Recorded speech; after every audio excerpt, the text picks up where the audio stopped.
Ika-26 na kabanata, Mga Paskin. Maagang bumangon kinabukasan si Basilio upang magtungo sa ospital. Nakatakda na ang gagawin niya sa araw na iyon. Dadalaw sa mga may sakit at pagkatapos ay tutungo sa universidad para sa kanyang lisensyatura at ang huli ay makikipagkita kay Makaraig para mangutang para sa pagkuha ng kanyang grado. Naubos na niya ang malaking bahagi ng kanyang naimpok sa pagtubos kay Huli at sa pagkuha ng isang bahay na matitirhan nito at ng kanyang ingkong.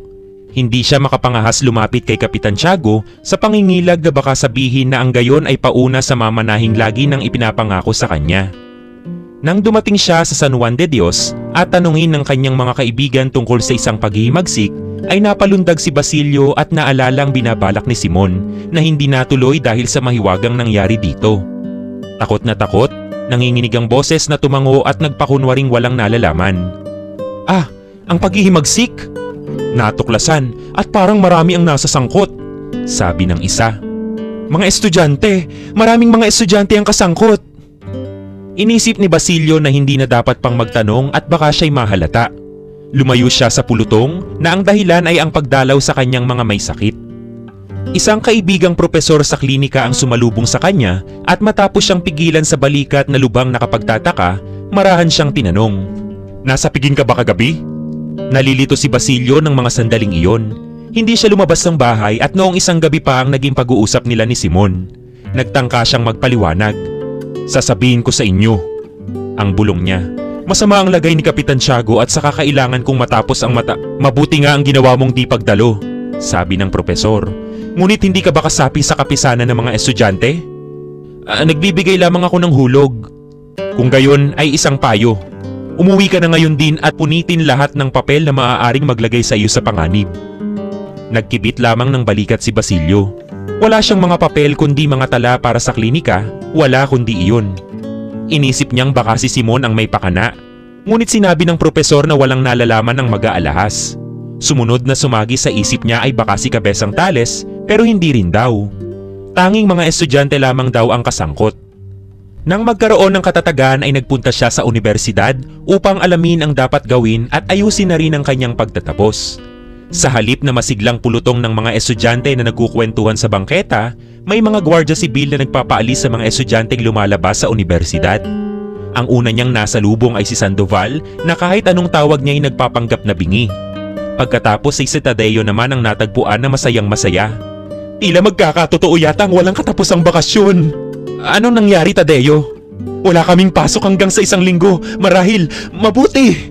At pinagkiskis ang mga kamay sa katuwaan. Sinabi nitong ipipiit daw ang lahat ng kasapi sa kapisanan. Nakita ni Basilio na dumarating si Juanito Pelaez na namumutla. Nagtutumulin ito sa pag-alis. Siya'y isa sa lalong masigasig na maitatag ang kapisanan. "Pelaez, anong nangyari?" Wala akong nalalaman. Ako'y walang pakialam." Ang mariing sagot nito, saka nagmamadaling umalis nang may makitang mga tanod. Nagpatuloy sa universidad si Basilio upang tingnan kung bukas ang tanggapan ng kalihim upang makibalita. Mula sa malayo'y namataan niya ang kaibigang si Isagani na namumutla. Pinasisigla niya ang ilang kaklase sa malakas na tinig na tila walang kabuluhan sa kanya kung madinig man ng lahat. "Hindi ko mawari kung bakit sa katiting na pangyayaring walang kabagay-bagay ay magkakawatak-watak tayo. Ngayon lamang nangyaring ang kabataan ay nabibilanggo dahil sa pagtatanggol ng kalayaan. Nasaan ang mga patay? Ang mga nabaril? Ano't tatalikod? Sino kayang may gawa ng gayong babala?" Tanong ng isang galit na galit. "Ano pa ang kailangang malaman natin?" Sagot ni Isagani. "Hindi tayo ang dapat magsiyasat. Bahala sila. Bago alamin kung paanong nasulat ang mga babalang iyo'y hindi kailangang magpakita ng pagkampi sa kanila katulad ngayon. Doon sa may panganib, doon tayo dapat pumaroon sapagkat naroon ng karangalan. Kung ang sinasabi ng mga paskin ay kaisa ng ating karangalan at damdamin, sino man ang sumulat ng mga iyo'y nararapat nating pasalamatan." Nang marinig ni Basilio ang gayong pagsasalita, kahit mahal sa kanya si Isagani, bahagyang tumalikod siya at umalis. Paroroon siya sa bahay ni Makaraig upang sabihin ang tungkol sa kanyang pangungutang. Sa kalapit bahay ng mayamang estudyante ay nakapo na siya ng mga bulong-bulungan at hudyatan ng mga kapitbahay. Dahil hindi niya alam ang sanhi ng pinag-uusapan ay nagpatuloy sa kanyang paglalakad at pumasok sa silid. 2 bantay ang sumalubong sa kanya at tinanong kung ano ang sadya. "Hinahanap ko ang aking kaibigang si Makaraig," sagot niya. Pinaghintay siya ng mga kabo. Nang lumabas si Makaraig ay kinausap niya. Hindi pa man siya nakapagsisimula ng sasabihin ay ipinahayag ng mga bantay na siya'y kasama sa darakpin. At pati ba ako'y darakpin? Gulat niyang tanong. Napahalakhak si Makaraig. Huwag kang mag-alala kaibigan. Sumakay ka sa karwahe at isasalaysay ko sa iyong nangyari sa hapunan kagabi. Sinabi ni Basilio ang dahilan ng pagtungo sa bahay ni Makaraig. Hindi siya hinayaang matapos ni Makaraig at kinamayan. Maaasahan mo ako kaibigan. Sa araw ng iyong pagtatapos ay aanyayahan natin ang mga ginoong ito. At itinuro ang kabo at mga opisyal na dumakip sa kanila. Ika-27 kabanata, ang Praile at ang Pilipino.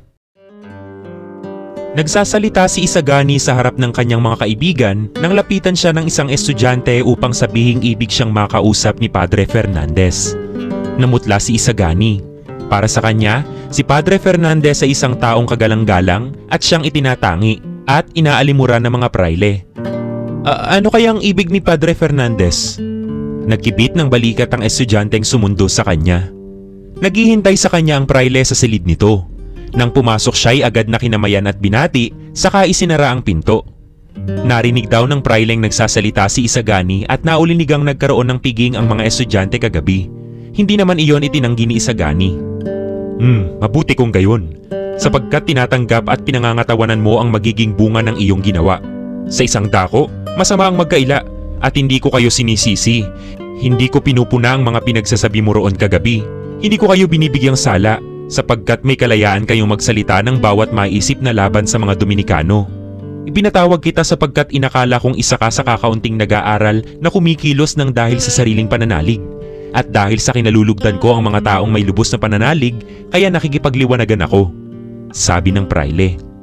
Sinabi ng praile na 8 taon na siyang nagtuturo at mahigit 2,500 mag-aaral na ang kanyang naturuan. Wala ni isa man ang nagtangkang sabihin ng harap-harapan ang mga panlalait laban sa mga praile. Hindi lang sila ang may kasalanan, padre. Sagot ni Isagani. Ang kasalanan ay nasa nagturo sa kanila ng pagbabalat kayo. Nasa mga sumiil sa malayang kaisipan, sa malayang pangungusap. Dito, ang lahat ng pagkukuro, ang anumang salita na hindi kasang-ayon ng pamahalaan ay itinuturing na pilibustero. Nagtanong ang praile kung hindi raw ba pinapayagang makapagsalita ng malaya si Isagani sa klase. Ngunit hindi iyon ang ibig ipakahulugan ng binata. Isagani, sa mga sandaling ito huwag mo akong kausapin bilang isang guro. Kausapin mo ako bilang isang estudyanteng Pilipino. Walang labis, walang kulang, at ngayon itatanong ko sa iyo. Ano ang ibig sa amin ng mga estudyanteng Pilipino? Nabigla si Isagani sa hindi inaasahang katanungan. Na kayo'y magsitupad sa inyong tungkulin. Tugon niya. Na kami tumupad sa aming tungkulin? Ulit ng praile. Mga tungkuling iniatang ninyo sa inyong mga sarili nang kayo'y pumasok sa kalipunan. Itatanong ko naman po ngayon, padre. Tumutupad kaya ang mga praile sa kanilang pananagutan? Tumutupad kami. At paano pong ginagawang pagtupad sa tungkulin ng mga tagamasid sa pagtuturo sa bayan? Hinahadlangan. Binabawasan ang para sa pagkatuto ng mga estudyante.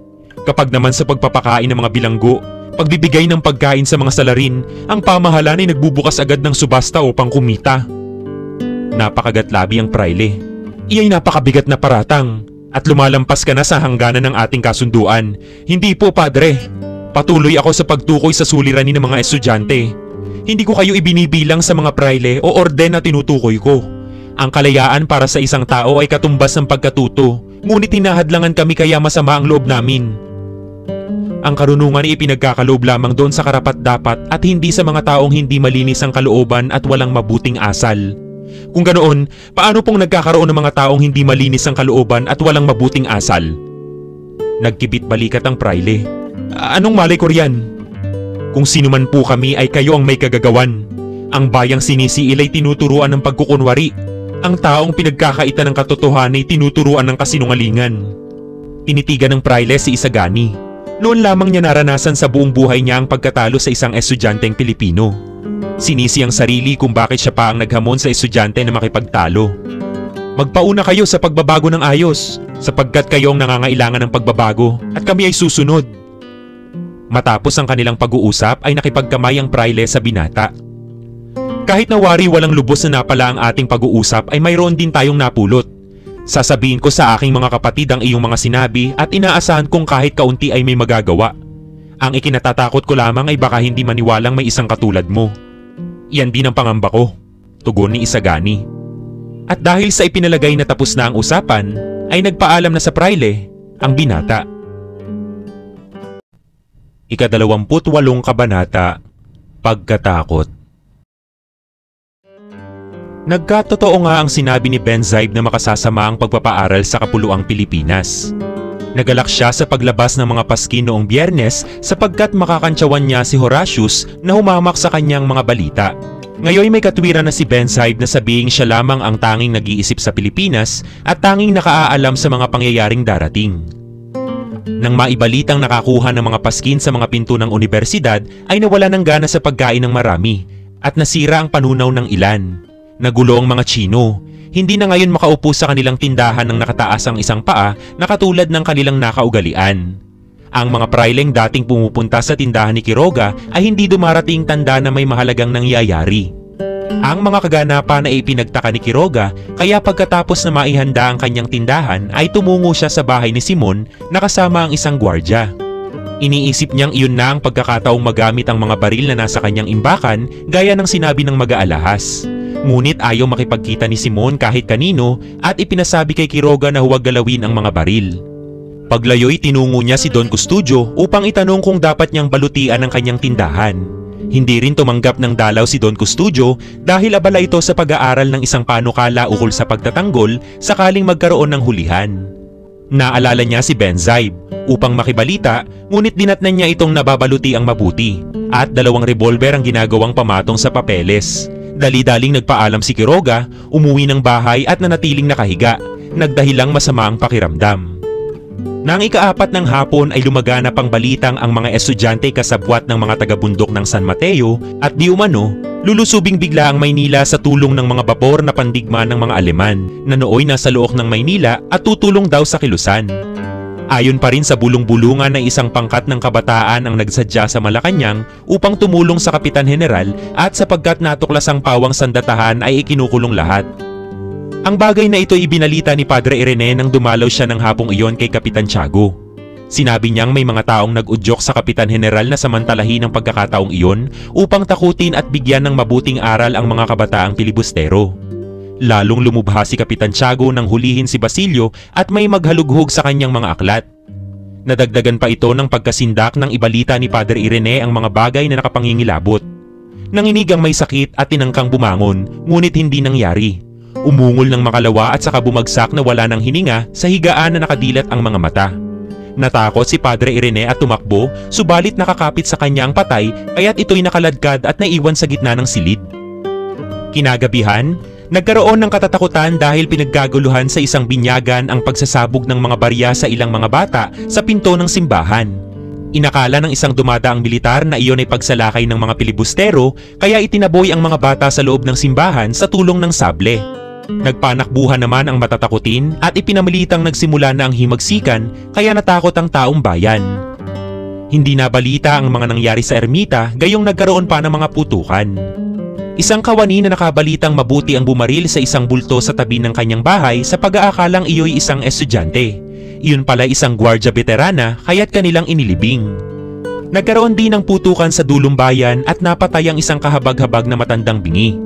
Sa loob ng Maynila, sa isang tindahang kalapit ng pamantasan na dinadayo ng mga estudyante, pinag-uusapan ang naganap na pagkakahulihan.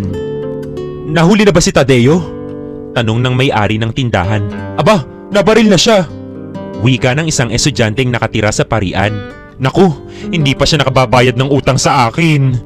"Ginang, huwag ninyong kalakasan ng pagsasalita at baka pag hinalaang kaalam kayo.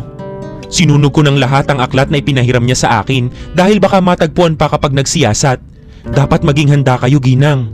"Nabilanggo rin daw ba si Isagani?" "Walang isip yang Isaganing yan. Hindi naman siya dinarakip kung bakit naparoon at nagpresinta," wika ng isang galit na estudyante. "Tiyak na babarilin din siya.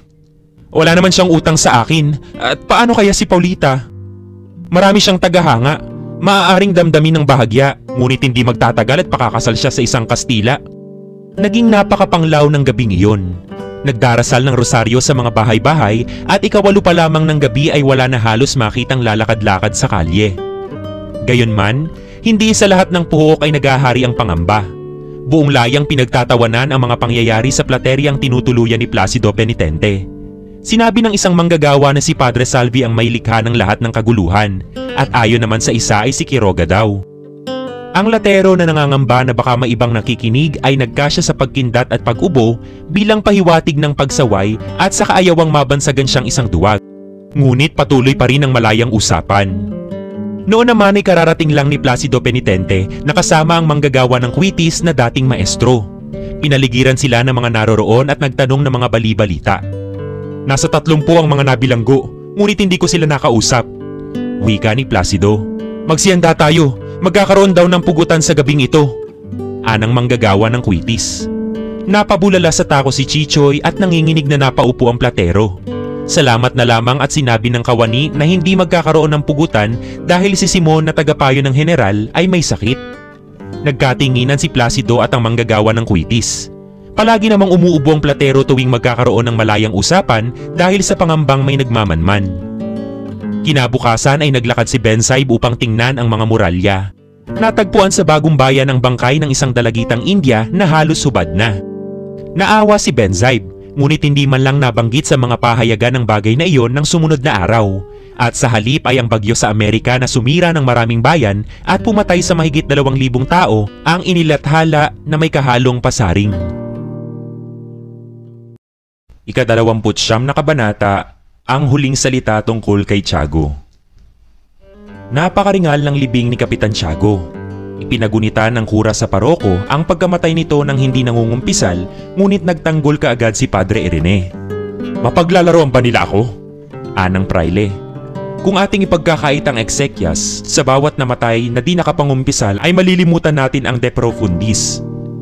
Ang mga kahigpitang iyay pinaiira lamang kung ang hindi nakapangumpisal ay walang ibabayad. Ngunit si Kapitan Tiago, aba, kung ang mga Chinong hindi binyagan ay inililibing ninyo ng may mga pamisa pa. Pinili ni Kapitan Tiago si Padre Irene na maging tagapamahala ng kanyang huling habilin. Iniwan ang bahagi ng kanyang ari-arian sa Santa Clara, sa Papa, sa Arsobispo at sa mga korporasyon ng mga praile at halagang 20 piso para sa matrikula ng mahihirap na nag-aaral. Ang 25 pisong pamana kay Basilio ay pinawalang bisa ni Kapitan Tiago dahil sa masamang inasal nito ng mga huling araw, ngunit pinairal din ni Padre Irene ang habilin at nagsabing dadalhin niyon ng kanyang bulsa at ng kanyang budhi. Sa tahanan ng yumao'y nagkakatipon-tipon at pinag-uusapan ang mga kakilala at mga kaibigan ng nasawi ang isang himala. Sinasabing nagpakita si Kapitan Tiago sa mga mongha sa Santa Clara noong kasalukuyang naghihingalo. Dahil sa mga pamisa at pamanang iniwan sa mga simbahan ay iniligtas ng Diyos ang kanyang kaluluwa. Walang nag-aalinlangan sa balitang kumalat at napag-usapan. Isinalaysay ang kaanyuan ni Kapitan Tiago. Ito'y nakaparak, nakaumbok ang pisngi dahil sa pagnganganga at hindi nalimutan ng kuwakong panghit-hit ng apyan at ang manok na sasabungin. Ang bagay na ito'y pinatunayan ng Sakristan Mayor na nooy nag-iisip na kung siya'y mamamatay ay lilitaw siyang may dalang tasa ng taho sapagkat ayon sa kanya kung wala ang agahang iyon ay hindi niya maunawa ang kaligayahan niya sa langit ni sa lupa. May mga sabungerong iba't iba ang haka-haka kung hahamunin ni Kapitan Tiago si San Pedro ng isang sultada, kung magpupustahan, kung walang kamatayan ng mga manok, kung sino ang magiging sentensyador, kung sino ang magwawagi at kung ano-ano pa. Si Don Primitibo na isang pilosopo ay tuwang-tuwa habang binabanggit ang mga haka-haka ng mga teologo. Sapagkat walang matatalo. Wika na punong-puno ng kapangyarihan. Ang pagkatalo ang lumilikha ng sama ng loob at sa kalangitan ay walang sama ng loob. Ngunit dapat ay may manalo. Nasa pagkapanalo ang sarap. Sagot ni Aristorenas. Kung gayo'y kapwa sila panalo. Hindi matanggap ni Aristorenas na kapwa mananalo. Siya na nagkaisip na halos sa sabungan ay wala pang nakikitang ganyan, ang tabla ay maaari pang mangyari. Walang napala si Don Primitibo sa pagsasalita ng Latin. Si Martin Aristorenas ay walang ginawa kundi mag-iling, gayong madali namang unawain ang Latin. Binanggit lamang ng Don ang isang talisaing may matalim na tari at kung ang magiging manok ni San Pedro ay bulik at nang wala pa ring nangyari ay ginamit na ng Don ang pangangatwiran ng marami. Parurusahan ka ng Diyos, kaibigang Martin. Ngayon hindi na ako makikipagmonte sa iyo at hindi na rin babakas. Hindi mo pinaniniwalaan ang kapangyarihan ng Diyos. Iya'y kasalanang hindi mapatatawad. Mag-ingat ka. Nanginig sa takot si Martin Aristorenas at si Quiroga na nakarinig ng lahat ay nagbigay sa Don ng isang mabuting tabako. Pinagtatalunan sa ibang umpukan ng damit na isusuot sa bangkay. Iminungkahi ni Kapitan Tinong na damit Pransiskano ang isuot dahil sa ibig niyang handog ang kaisa-isa niyang abito na ayon sa praileng nagbigay sa kanya ay ipagsasanggalang ang katawan ng may suot nito sa impyerno. Ngunit ito'y tinutulan ng isang mananahi sapagkat sabi nga ng mga mongha ay nakita nila si Kapitan Tiago. Ito'y umakyat sa langit na nakaprak kaya't nararapat na prak ang isuot sa paglilibing. Hindi sinang-ayunan ni Padre Irene ang mga mungkahing ito. Bilang tagapagpatupad ng huling habilin ni Kapitan Tiago ay iniutos niyang suotan ito ng alinman sa kanyang lumang trahe sapagkat ang Diyos, ayon sa kanya, ay hindi tumitingin sa damit. Ginawa ng buong dangal ang mga eksekyas. Nagkaroon ng responso sa bahay, sa daan at 3 praile ang namahala. Ginawang lahat ang ritual at seremonyang magagawa at nagkaroon pa ng ekstra na gaya ng tanging palabas teatro ukol sa kapakinabangan ng isang tao. Maraming kamanyang ang sinunog, maraming awit sa wigang Latin, nag-aksaya ng maraming agwa bendita at bilang parangal sa kaibigan ay umawit si Padre Irene, gayon din ang koro. Kaya sumakit ang ulo ng mga kapitbahay sa kakakalembang ng kampana para sa namatay. Si Doña Patrocinio, nakalaban naman ng kapitan noon sa pagkabanal ay inggit na inggit sa libing ni Kapitan Tiago at tila nagnanais ng mamatay na rin kinabukasan upang magkaroon ng libing na higit pa sa naging libing ng yumaong katunggali. Ika-30 kabanata, si Huli. Lumaganap agad sa buong bayan ng San Diego ang pagkamatay ni Kapitan Tiago at pagkakadakip kay Basilio.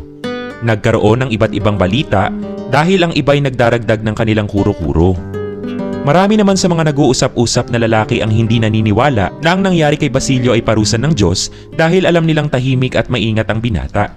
Sinabi nilang ang nangyari dito'y paghihiganti ng mga praile dahil sa pagkakatubos niya kay Huli, ang anak ng tulisang mahigpit na kalaban ng isang malakas na korporasyon. Ang naisip naman ni Hermana Penchang ay maigi raw at wala na sa kanyang pangangalaga si Huli dahil ayaw niyang kalabanin ang mga praile. Ngunit ang totoo ay nanghihinayang siya sa paglaya nito. Inaako kasi ng dalaga ang pagdarasal at pag-aayuno niya. Naniniwala kasi siyang maaari ang gayon dahil ipinagdarasal ng mga praile ang mga tao at inaako ng Diyos ang kasalanan ng sangkatauhan. Nang makarating ang balita sa kubong tinitirhan ni Huli at ng kanyang ingkong, ay makalawang ulit na sinabi ni Hermana Bali ang balita dahil tila nabingi siya at nakaramdam na matinding dalamhati ang puso. Bumalong ang walang patid na luha sa kanyang mga mata. Nagunita niya ang kaawa-awang kalagayan ng kasintahan.